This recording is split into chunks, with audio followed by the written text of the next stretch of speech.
I'm in Hillsboro, Oregon, just outside of Surplus Gizmos, which is one of my favorite junk/surplus equipment shops. I didn't come out here today to go shopping, though. I came out here today to visit my friend Isaac and pick up a piece of very weird stuff that he has for me. Where did this thing come from? Came from Fujitsu. Okay. So, I'm going to go ahead and open it up while you're talking. As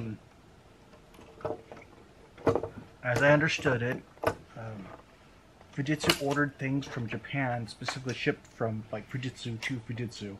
Some guy just dropped it off, like someone who knew my dad, and was just, he had all kinds of weird stuff that is there a lock that it sort of locks down. Oh, you just have to pull harder than I was initially willing to do. Oh, you see the part number back here. Yeah, and there's some. Oh, yeah. Oh, right and back like here. And on here, there's a card. I'll have to show this later. That shows like maybe when it was serviced or when it was used. I think they had to re-verify for certification. Now it says does not require calibration, so. But they still. So action. All right, I'll show this later. Yeah. Maybe figure out try to figure out what that is. The guy's name, but he knew my dad. Okay. And I said I worked at Al Walker's my dad, and yeah. it's like, oh yeah, I know Al Walker. It's like, here, you can just have this. But okay. Are you sure you don't want anything for it? And so so we think it's some kind of basically just like maybe a PC inside, and it's got a floppy on the side here.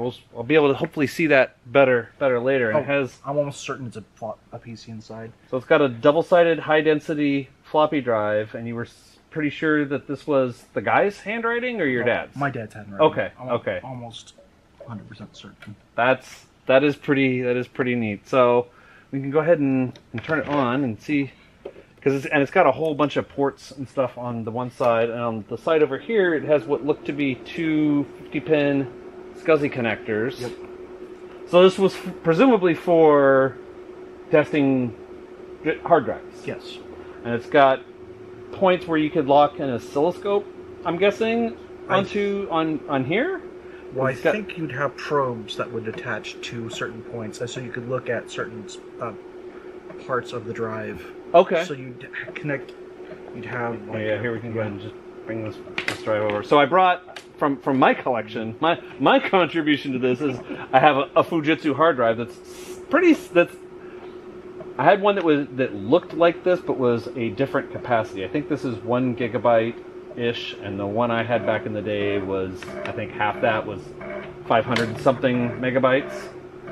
So you were okay. What's interesting about this is, so it says Picobird on that, but the Picobird is probably the Swallow drives. Okay. There was a little bit of espionage in the whole...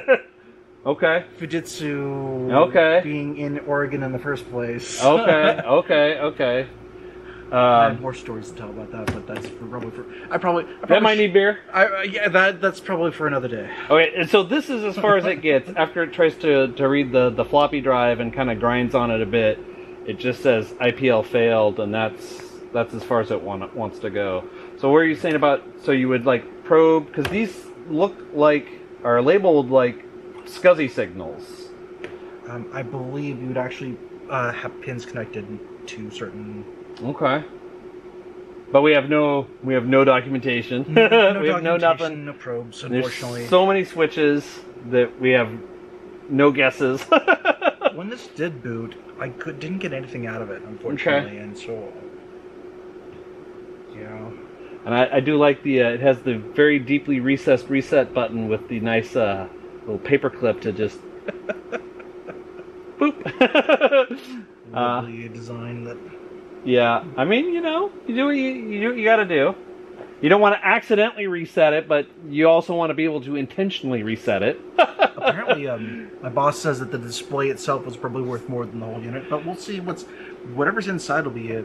Yeah, I'm curious, and it looks like there's just 4 screws holding the lid on, and I'm guessing, looking at it, that when those are out, this whole top part should be able to lift up, and it's probably a mess connecting it all together, so probably what I will do is just kind of prop it up because it's gonna, yeah. So I like that it's got a keyboard port and as well as a video port on the side. Yeah, that's the exact same kind of DIN connector, the keyboard and the what does it say?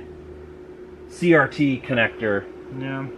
So I'll probably take it home and take a look inside of it. I may just try to, if I can get at it, which may be sketchy. Yeah. I may try to just service the drive. I will probably seek some help to try to make like a flux image of this disk to at least preserve that. All right. Well, this is it's so bizarre. It is very bizarre. Like everything about it is just weird. And there is a nice handle on the top. Although I don't know if I trust it. I'm going to carry it with two hands. I haven't had it to even question about the handle. Usually, the way Japanese build things, I'm not too worried. Yeah, fair enough. A lot of the Fujitsu drives that were refurbished at Fujitsu Hillsboro were like some of the best drives out there. Yeah. But that was how I ended up with my drive like this. Is my dad used to work at a moving company that did office moves for all the big tech companies out here, and so he was able to get a couple hard drives at the employee discount price. So we got a really smoking deal on. I got a pair of the. I want to say they were 524 megabytes. I think that probably would have been 1992 or maybe 1993 when that happened. And that was hot stuff. And that was, I mean, figuratively and literally, those drives were so hot. Like, especially this metal part right here, after it had been running for a long time, like, just, like, you couldn't touch it. You could not touch it.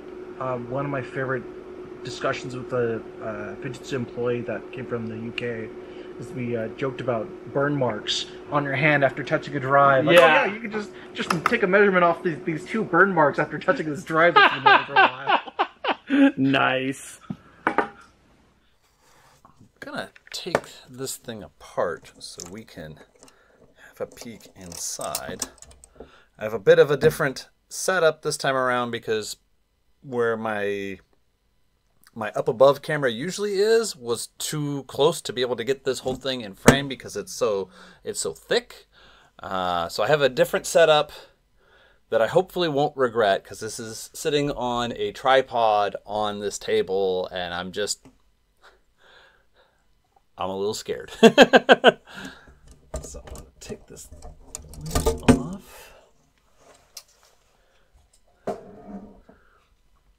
And what I think is it looks like there's just a small handful of screws around this top, and maybe removing those and this top can lift off. That might be the only thing. I'm a little bit concerned about, I don't know, there's a couple other ways this could be, because it looks like maybe this front comes off. There's definitely a seam down here.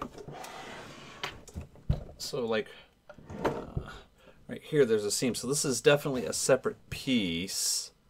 That might be easier. Okay. So I'm going to take off, there's a screw here, there's a screw missing here. Oh, this thing is such a beast. And there's one on the on the top on this side and a missing one on the bottom. On this side, the missing one's on the top and there's one on the bottom. Okay, let's try taking these off first and see if this can let us peek inside. The one thing I want to do, and it looks like the other end is maybe similar, because I for sure want to be able to get at the floppy drive, because I would like to perhaps be able to service the floppy drive, just give it a good cleaning, maybe lubricate some things, stuff like that. I haven't done a lot of floppy drive servicing, so I don't feel super expert at it, but I think doing something and maybe we could get it to, oh, holy smokes. Okay, so that comes off. It is a bit dusty in there. This So this thing is packed. This is not at all what I was expecting. I was anticipating opening this up and it would just be like a PC motherboard in it. This is not. That is not what this is. Oh boy. All right, so what's in the other side? So the other side, so it looked like that is some kind of a back plane, maybe like S100 or something. And this side, there's only a spot for one screw. Okay. Like maybe S100 or something like that. You have things that you want to pry but gently. What I have found works really well is if you can get a screwdriver in it, a flathead screwdriver, and just very gently turn, the way that applies torque can get things going without putting so much pressure on it that when it finally gives, it's gonna, you know, fly away. You're not using it as a pry in that kind of a way. Okay, so that comes off and does not particularly expose anything except some screw terminals for the power supply. All right, I'll go ahead and leave that off on the side. There is just a lot going on in here.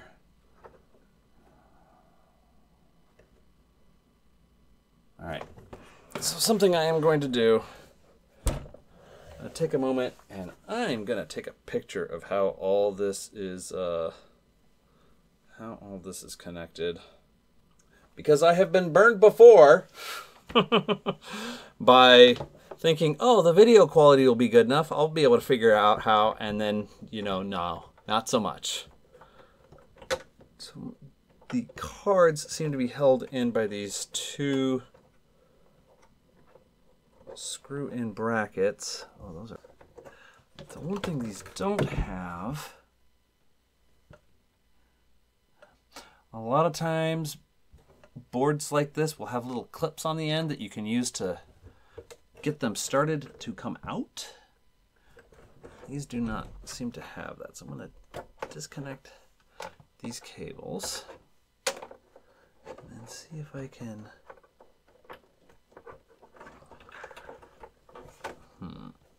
Oh, that is in there. It does not want to budge. I'll leave those disconnected. Let's go ahead and take off these other screws. I have gotten better in my early days of doing stuff with the channel, and frankly the way that I have worked on computers before is just get out a screwdriver and start taking her apart. You know, YOLO it, so to speak. I've gotten better at, you know, there's probably a published manual. For this, there is not. Okay, so that just goes around there. Okay, so if I remove this,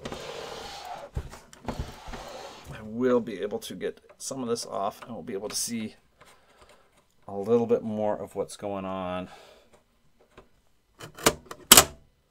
Okay, so that comes off. Let's see.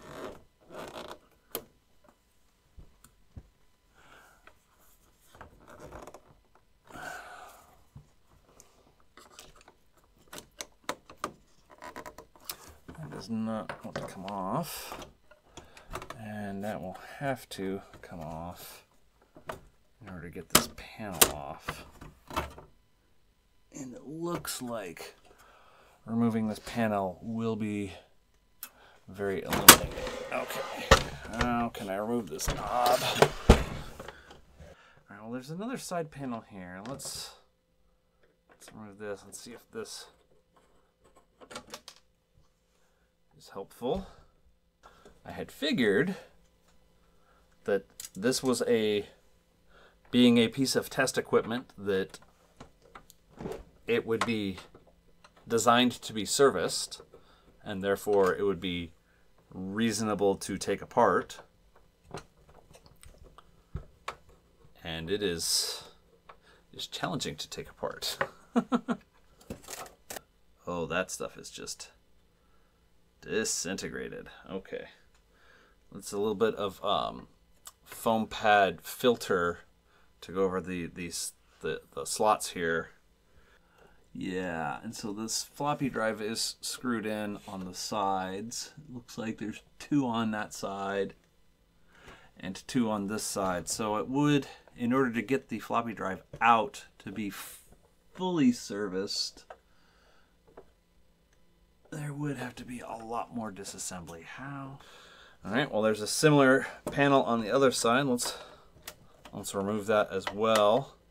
I don't think that is going to be particularly more illuminating than taking off the other one.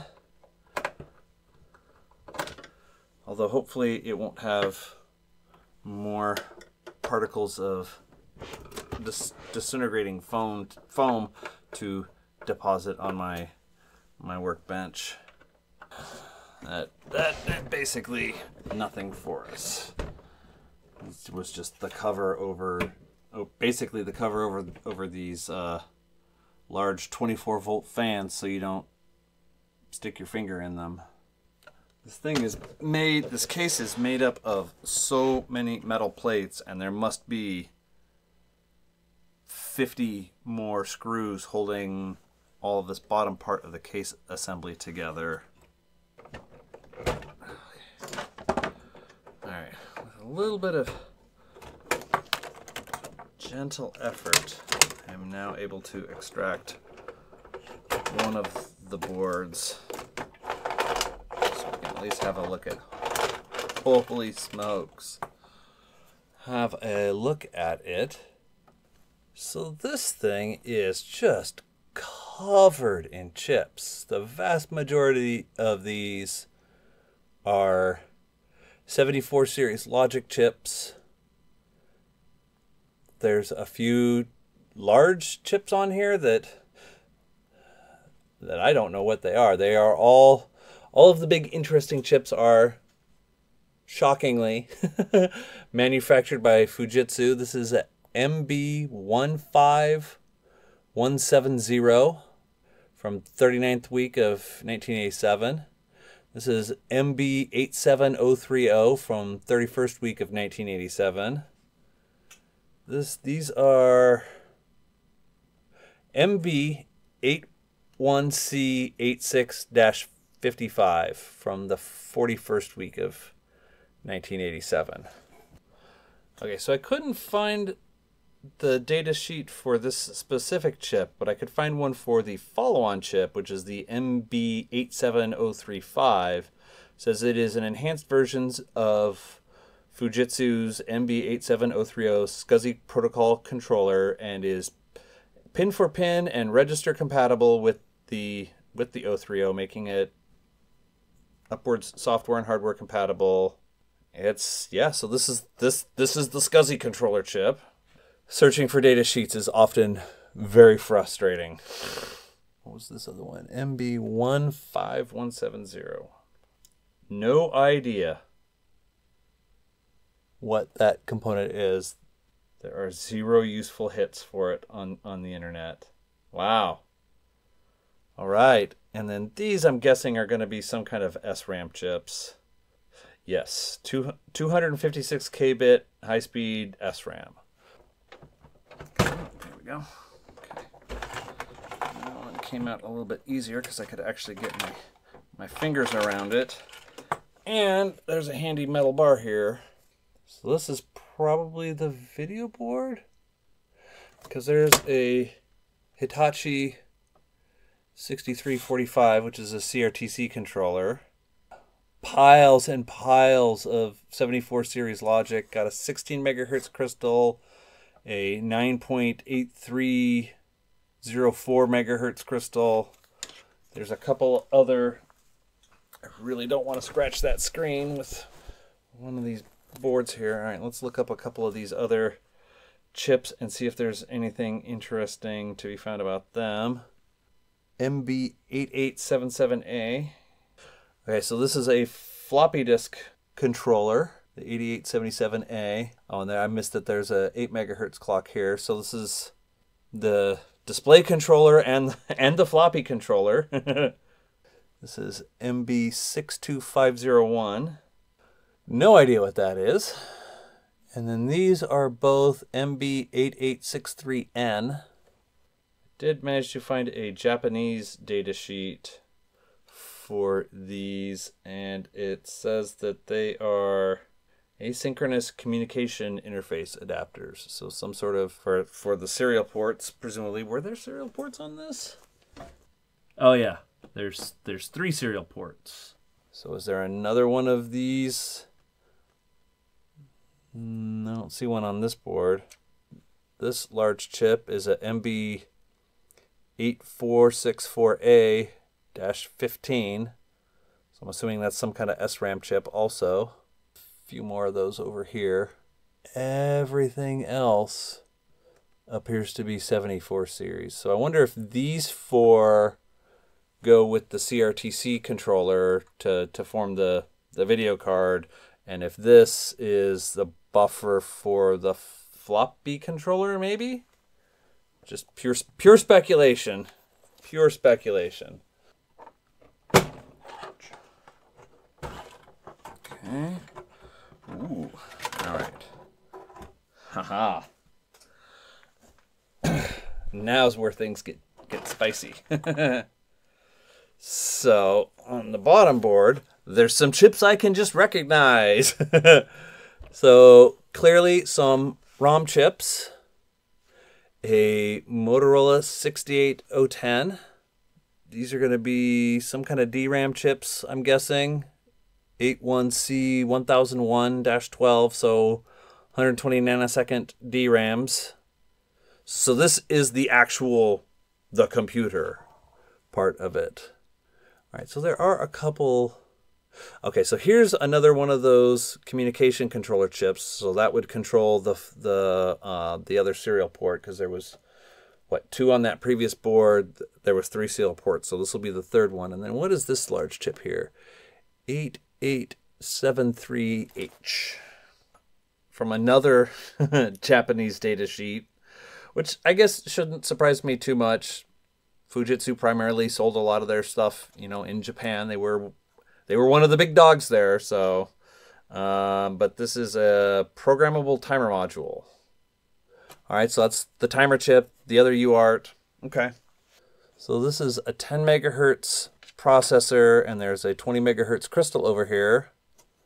I can't tell 100% for sure if there's another board in here or not that is extractable, because this looks like there's just a, yes, this is just a plastic, like a blank. And that is getting really tangled up. So there's this like plastic blank. And then there's 2 more boards. There's a top board that is what this whole panel assembly is attached to, and then there's another board beneath it. So what we have going on up here is, so there's this board that's up here, and that's what all of these knobs and dials and all of that are mounted onto. And then there's this other board beneath it that I cannot really see in there until, I think it's just where all of the sundry cables attach and then are routed around the system, because there does not appear to be any components there. Well, is that actually a screw? It's a weird, look at that. It is a screw. That is odd. So right here, and there's 3 more like it holding this floppy drive into place. This is it's like clear, hard plastic screw. So would I even really be able to remove that? I'm afraid that if I try to remove that, it's going to snap. It's going to snap right off. With quite a bit more effort, I was able to remove one more of the side panels. I had to very, very carefully lift this because there were two screws hiding underneath here, like one here and one over here that's just barely out of frame. So that I can get that out to continue on my quest to extract the floppy drive that's right here. And so I think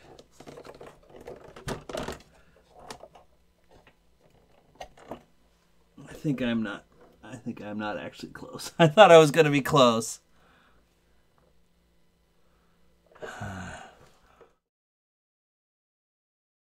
Feel like the thing that needs to happen is this knob has to come off in order to be able to make any additional progress.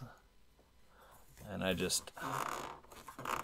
have pulled on that thing and pulled on it, and so there's the knob, and then beneath it there's a nut that holds it on, basically holds this lid on, this top piece of metal. I guess it's metal. Feels like maybe aluminum or something.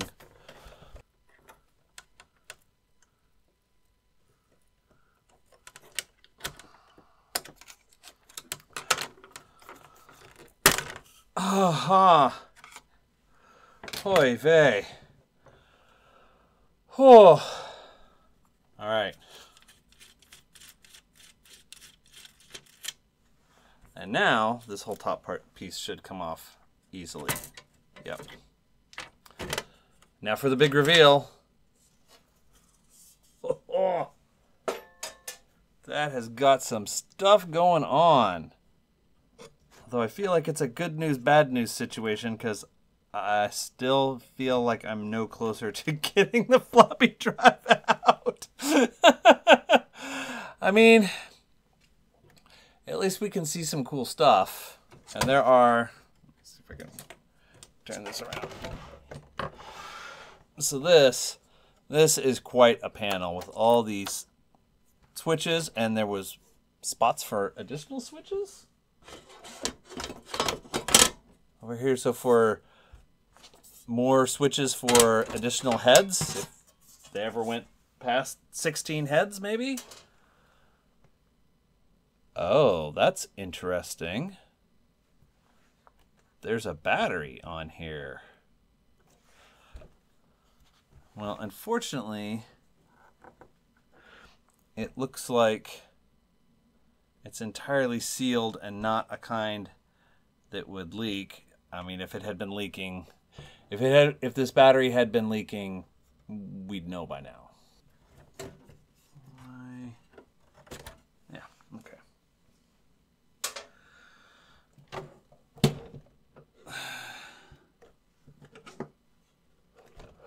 So, now I can't, it seems like this floppy cage should just come out, but it does not.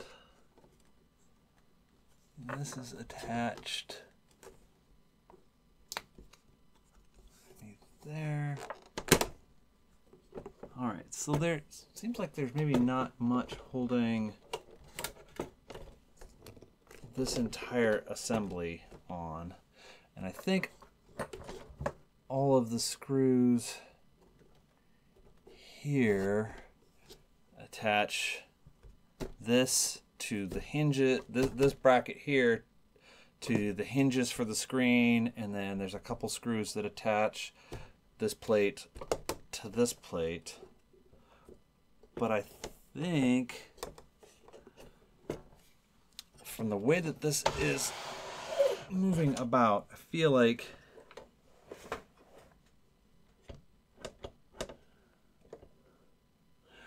there's one screw hiding somewhere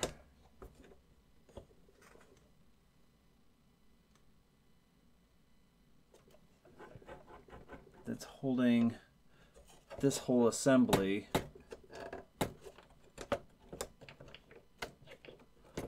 into the case.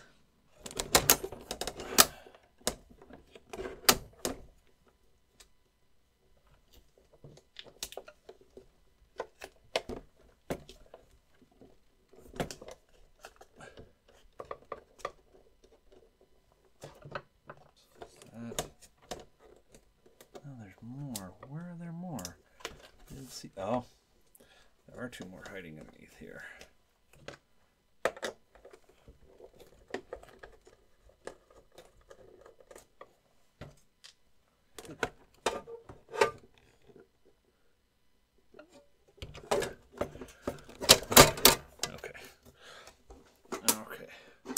That is actually a huge relief. I'm gonna set this far, far away. Aha. There were two screws underneath there, and they are now accessible.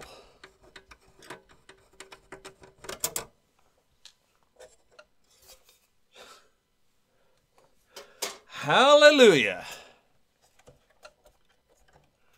And there's still something holding it in. Okay, one screw. That is one screw with a washer. And a very small number of other ones of those.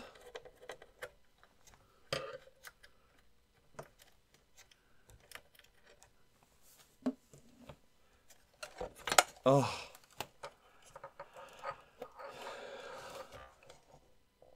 So I think that's basically an hour and a half. I've been working to get this thing apart enough. You know what is totally hilarious? The floppy drive isn't even a Fujitsu floppy drive. I don't know why, but that really cracks me up. It is a so it's a YE data brand, and the model is YD380B, manufactured 1988, week 51.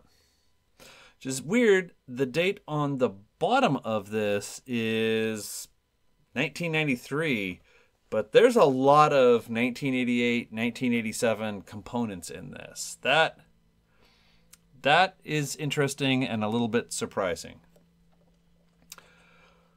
Okay, well, I have got this all assembled. It is fairly late. I am going to leave this as it is for tonight. I will return to this tomorrow. I do not have any intentions of taking this more apart. I think I'm going to hit it with some compressed air to try to clear things out, because there is some little bits of dust around.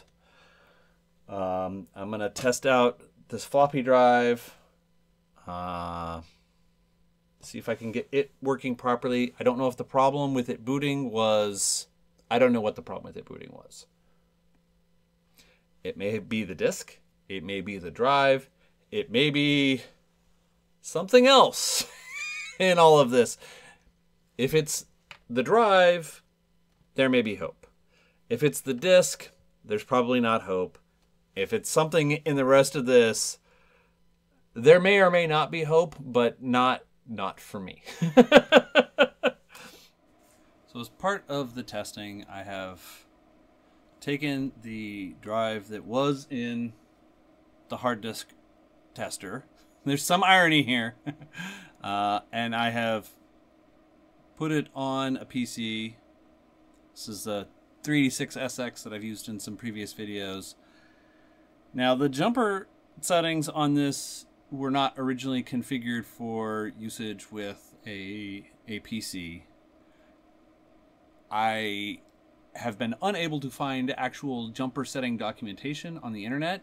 It does not appear to exist. There are some service manuals that cover everything about the drive except configuring the dang jumpers. Every aspect of how to take it apart, where to hook up an oscilloscope to it to test different things and make sure that everything except I found a Vogons thread where someone had this same drive that they were having some difficulties with, that was probably the drive needed some repair, and they had a picture of the PCB. So I've tried to mimic the jumper settings for that, except a couple small problems. One of the problems is there was a jumper across these two pads and a jumper across those two pads, and I think there was a jumper across this set of pads. where there's no jumper pins. And because this is not mine, I'm not excited about like either trying to put pins on there or putting a blob of solder across there or anything like that. So I have tried to configure it as close as possible, and I'm going to hope that those other jumper settings aren't critical. So on the screen, I don't have other screens set up. I have I'm using IMD, and I have a cleaning disk in there. I'm going to try to clean it, see if anything will read, and then I'm going to try to just, I have another junk floppy that I'm going to try to image using this drive.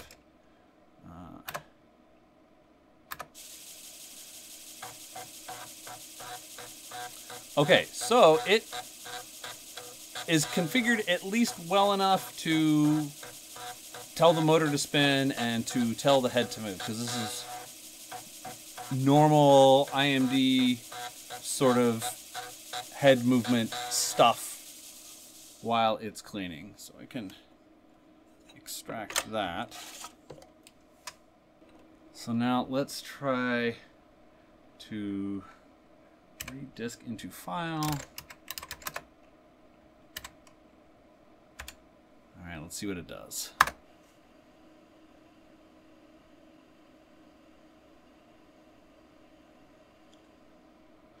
Read incomplete, press enter for main menu. Okay, so I'm going to assume, I guess the other thing I could have tried, I could just do dr::, see if that does anything. Okay, it does the same thing. All right, so it's not, so something is not configured well enough for this to work on a regular PC. So the other thing, so I do still have the disk that was in there. I think what I will do is I will re-hook up. This does have a tested 1.2 meg floppy in it, and I'm assuming since this says it's a high density disk, double-sided high density 96 TPI, that I should be able to image it with IMD, hopefully. So I'm going to reconfigure this around, and then I'm going to try doing that. And maybe at least we can hopefully preserve the disk. That will also tell us whether or not the problem is the driver of the disk. Alright, so I've got this booted back up with the old drive reconnected. I have the disk from the Fujitsu system installed in here. Let's see if it will read it.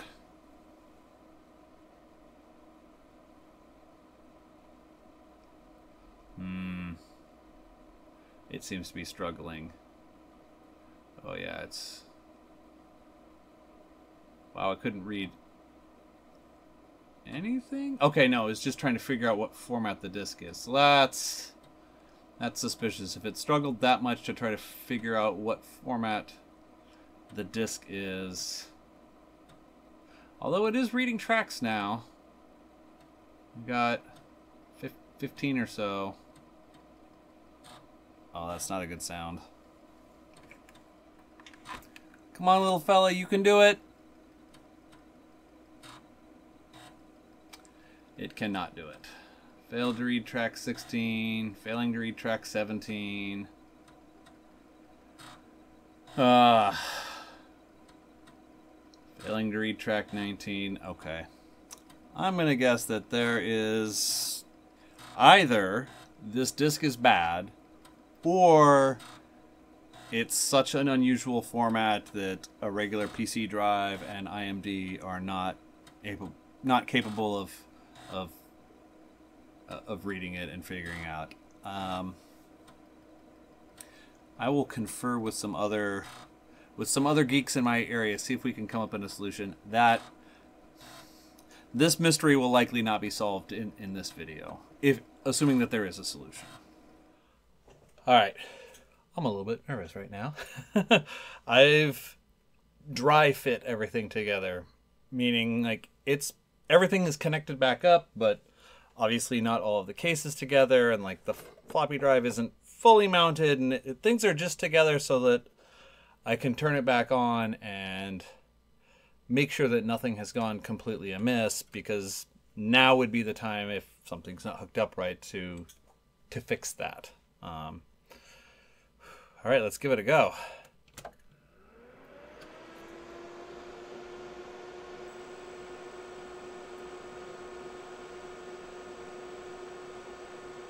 Main storage check start. I don't know what that means.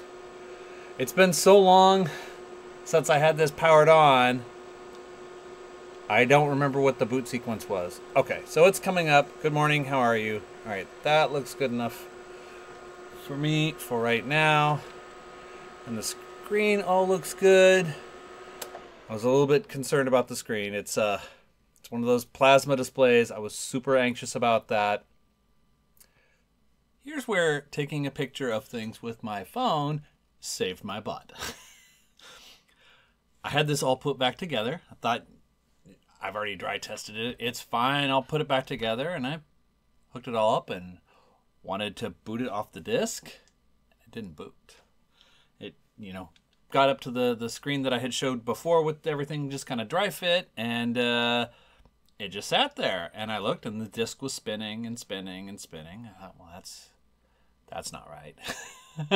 So I power cycled it. And the disk was still, as soon as it came on, the disk was spinning. I thought, that sounds like the cable's on backwards. But I looked, and the way that the floppy cable here was attached is correct.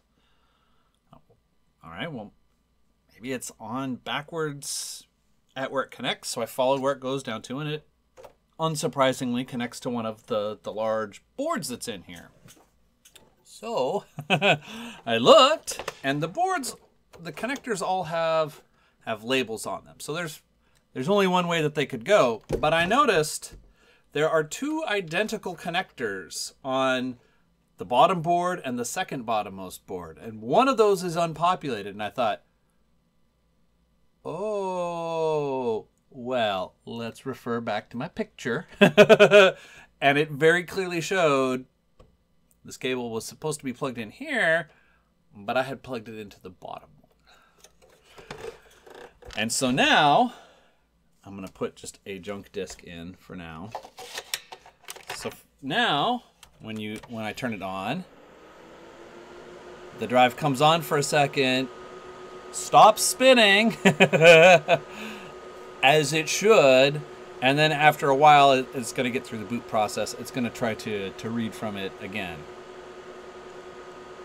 When you're disassembling something that's unusual and undocumented, see, there it goes trying to boot from it, but that's the wrong disk, so it's not going to. Taking clear pictures as you go may save you a lot of struggles later on.